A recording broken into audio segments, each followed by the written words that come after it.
එතකොට ඔය ප්‍රස්ථාරය ඇන්දම අපිට එයි මෙන්න මෙහෙම ප්‍රස්ථාරයක්. ඔන්න ඔහොම ප්‍රස්ථාරයක් එනවා. දැන් මෙතනවා මේ එහෙම ගන්නවනේ. එක් එක් උෂ්ණත්ව වලට අදාළව පීඩනය මයිනවා. එන්නම ඔයාලට එන්න ඕනේ මෙහෙම y = mx ධනC ප්‍රස්ථාරය. අපිට p ප්‍රකාශනයක් ගන්න පුළුවන්. එහෙනම් මේ t ටව මේ පැත්තට දානවා. එතකොට p සමානයි මම එකපාර සුළු කරනවා. p සමානයි p නෝට් θ බෙදීම 273 ධන මෙන්න මේ ඍණ p නෝට් මේ පැත්තට යනවා. p note.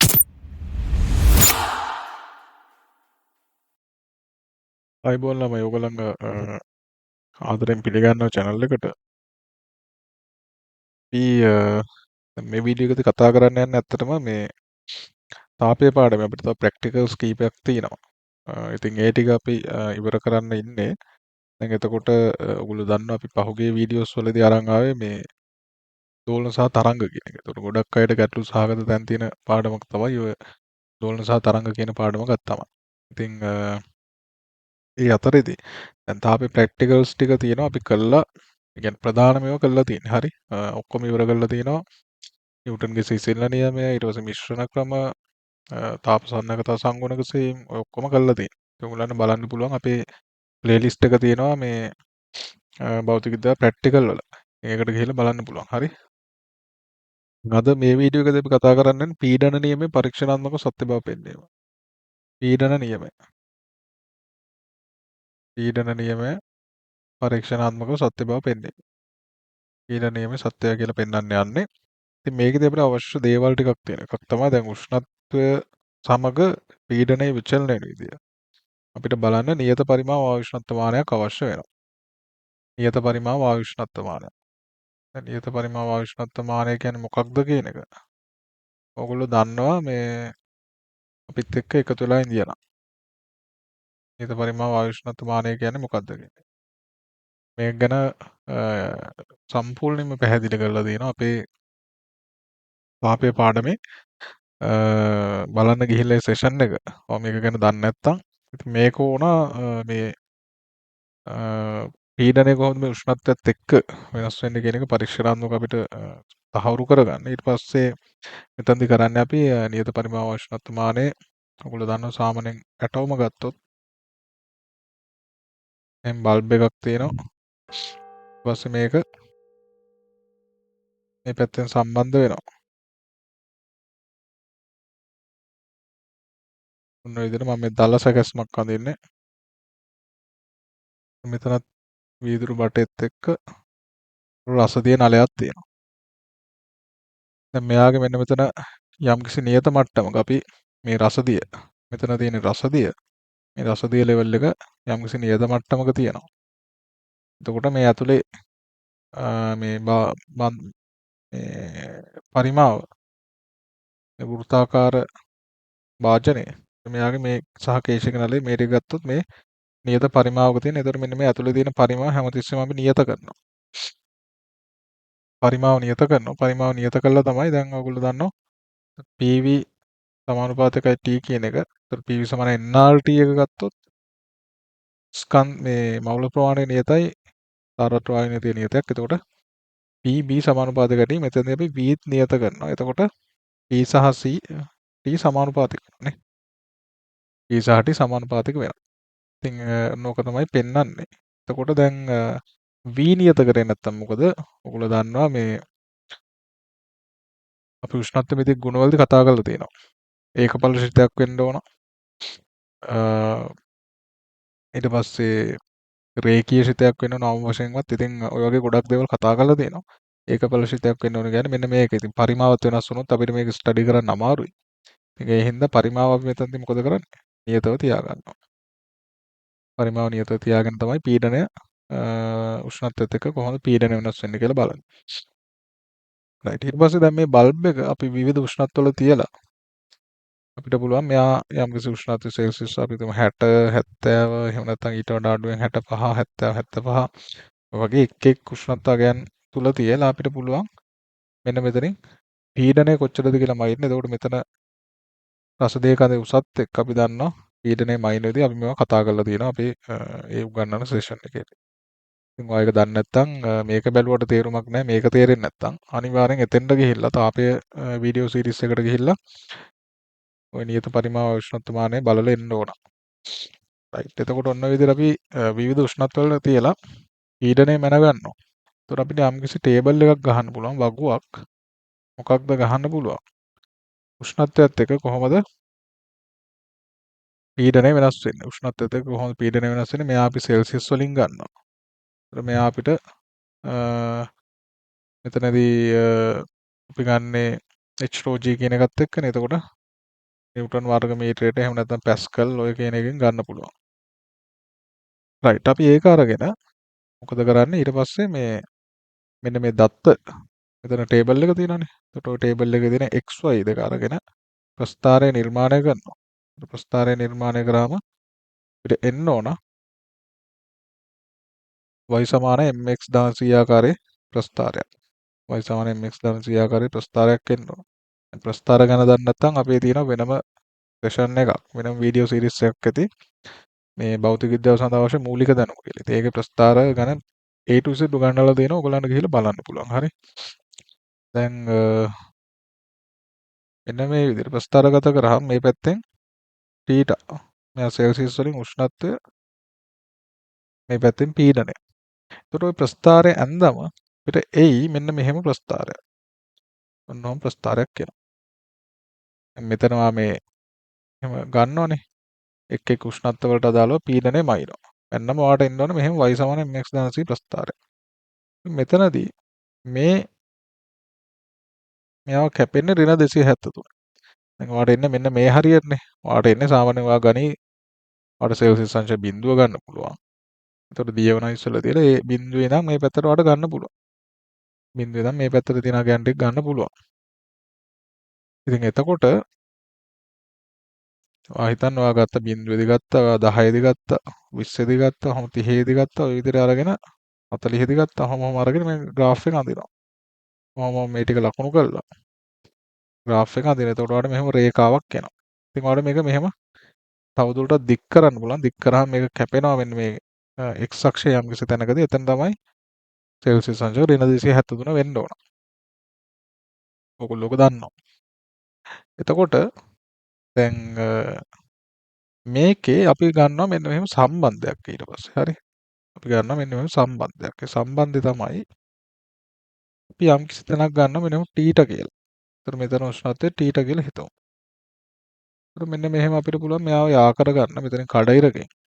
ඒතර මේ තියෙන්නේ සේම් අනුක්‍රමණය. එකම අනුක්‍රමණය. නේ? නේ? මොකද තිරස් මේ එහෙම රේඛාවක් තියෙන ඒකාකාර රේඛාවක්. එතකොට ඒකාකාර අනුක්‍රමණයක් තියෙන හැමතැනම අපිට අනුක්‍රමණයට ප්‍රකාශනයක් ලියන්න පුළුවන්. මෙන්න මේ ත්‍රිකෝණය ඇසුරෙන් අනුක්‍රමණයට ප්‍රකාශනයක් ලියන්න පුළුවන්. කොහොමද? මෙන්න මේ උස බෙදීම මෙන්න මේ දුර. මේ උස වෙන්නේ මොකද්ද? මෙතන අපි ගන්නවා P අපිට P1 හෝ P2 හරි මොකක් හරි ගත හැකි අපි ගමු P කියලා. එතකොට මෙන්න මෙතන අපි ගමු P0 කියලා.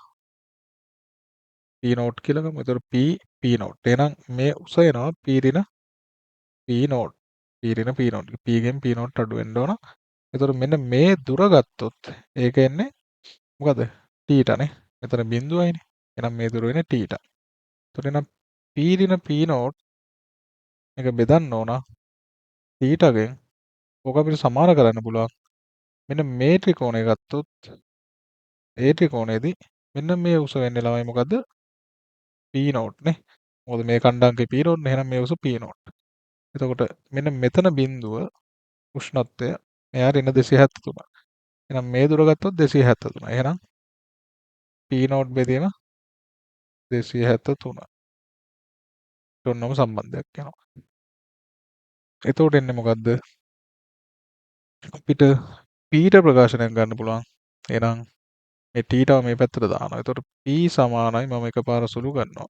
P සමානයි P0 θ බෙදීම 273 ධන මෙන්න මේ ඍණ P0 මේ පැත්තට යනවා. P0. එතකොට මෙතනින් P ට ප්‍රකාශනයක් කරනවා P සමානයි P0 අපිට එළියට ගත හැකියි. P0 එළියට ගත්තම එක ධන මම මෙයාව ඉස්සරහට ගත්තා. එක ධන ඊට බෙදීම 273. ඊට බෙදීම 273. එහෙනම් ඔන්න ඕක තමයි දැන් ඔයාලට ගන්න පුළුවන් අදහසක්. එහෙනම් P කියන්නේ මොකද්ද? P කියන්නේ එතකොට ඊට බෙදීම 273. දැන් ඔයා උෂ්ණත්වය එකකින් වැඩි කරොත් උෂ්ණත්වය එකකින් වැඩි කරොත් 1ට 273 ප්‍රමාණයකින් වැඩි වෙනවා මේ P නෝට්. මොකද P නෝට්ට එකතු වෙනවා මෙන්න මේ 1ට 273 ප්‍රමාණයක්.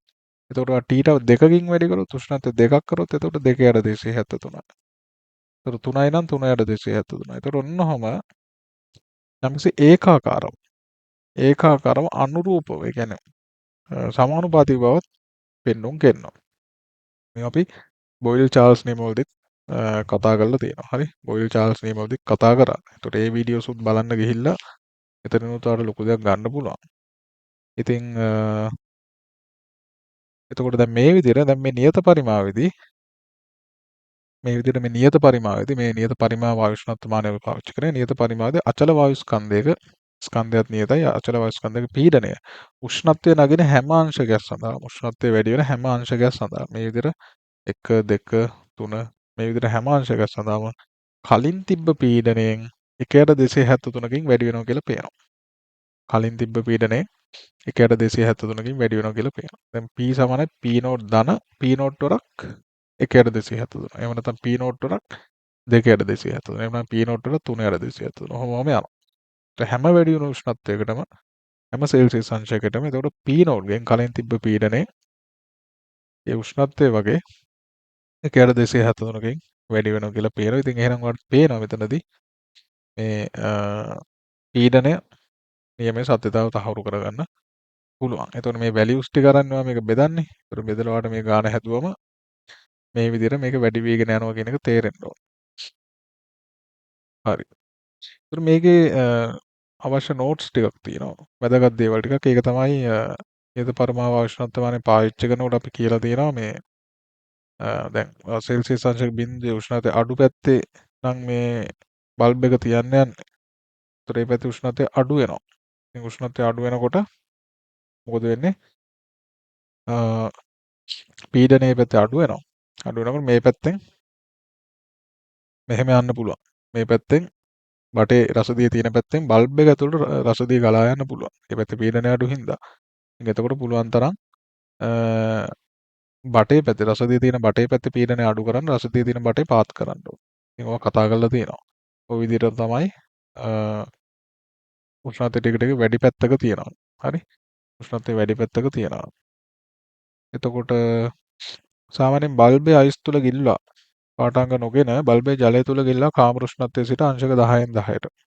අයිස් වල ගිල්ලන්නේ නැතුව කාමර උෂ්ණත්වයේ ඉඳන් සෙල්සියස් 10න් 10ට පාඨාංග ගන්න එක හොඳයි කියලා කියනවා. ඒකත් ප්‍රමාණවත් කියලා කියනවා. හොඳයි නෙමෙයි ඒකත් ප්‍රමාණවත්. ඒකනොත් මේක අදහසක් ගන්න පුළුවන් කියන එක. ඊට පස්සේ බල්බය මන්තනය කරමින් සෙමින් රත් කරන අතර දැන් බල්බයේ මේ දාලා තියෙන ද්‍රවය මන්තනය කරමින් සෙමින් රත් කරන අතර අවශ්‍ය උෂ්ණත්වයට අංශක 2ක් පමණ ආසන්න වෙච්ච වෙලාවට 50000ක අයින් කළා. ඒතකොට හොඳින් මේක මන්තනය කරන්න ඕන. ඊට පස්සේ තමයි පාඩම් ගන්න. ඕක අපි කියලා තියෙනවා. හරි. ඕවා උගන්වලා තියෙනවා අනිත් ප්‍රැක්ටිකල්ස් වල. ඉතින් ඒ ටික බලන්න. ඊට පස්සේ අවශ්‍ය නම් ජලය දන්නතුරු පාඨාංගගෙන 1000ක ඉවත් කර මන්තනය කරමින් සිසිල් වීමට ඉඩ හැර පළමු පාඨාංග ලබාගත් උෂ්ණත්වවලදී නැවත පාඨාංග ලබාගෙන මධ්‍යම උෂ්ණත්වය ගණනය කර ප්‍රස්ථාරා දෙන්න පුළුවන්. ඒ කියන්නේ අරකේ අනිත් පැත්ත ඉතින්. මේක උෂ්ණත්වය වැඩි වෙන ගමන් ඔයාලට පුළුවන් පාඨාංග ගන්න. සහ ඊට පස්සේ ජලය නන්නතුරු පාඨාංග අරගෙන 1000ක ඉවත් කළා මේක ඩ්‍රොප් වීගෙන යනකොට. මේක උෂ්ණත්වය බැහැගෙන යනවනේ. බැහැගෙන යනකොටත් ඔයාලට පුළුවන් පාඨාංග ගන්න ආයි. ඒතර මේ පාඨාංග අරගෙන අර උෂ්ණත්වය වැඩි කරගෙන යද්දි ගත්ත පාඨාංග සහ මේක බැහැගෙන යද්දි ගන්න පාඨාංග වල මධ්‍යයන්ය අරගෙන අන්නේ මධ්‍යයන්යට ප්‍රස්ථාරය අඳින්න පුළුවන් කියලාත් කියනවා. ඉතින් ඒක කරන්නත් පුළුවන්. ඒ දෙකේම ගැටලුවක් නැහැ. රයිට්. එතකොට ඔන්න ඕක තමයි පීඩන නියමයේ පරීක්ෂණාත්මකව සත්‍ය බව පෙන්වීම. අපි කරන්න තිබ්බේ.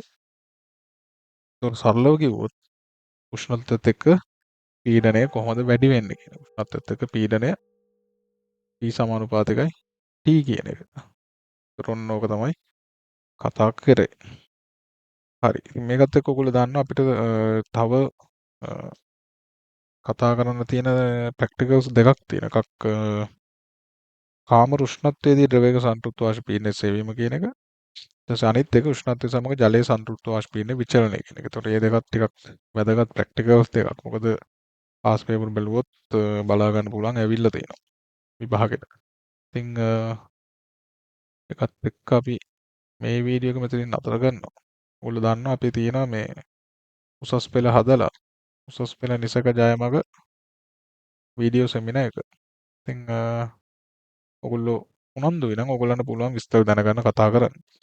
071 10 89 562ට කෝල් එකක් දෙන්න. ආව අයිලන්ඩ් රෑන්ක් එකකට දිස්ත්‍රික් රෑන්ක් එකකට ගෙනියනවා. ඉතින් ඔයාගේ පැත්තේ කමිට්මන්ට් එකේ කැපකිරීම දෙනවා නම් එතෙන්ට ඔයාව ගෙනියනවා කියන එක අපි ඔයාලට ගැරන්ට් කරනවා.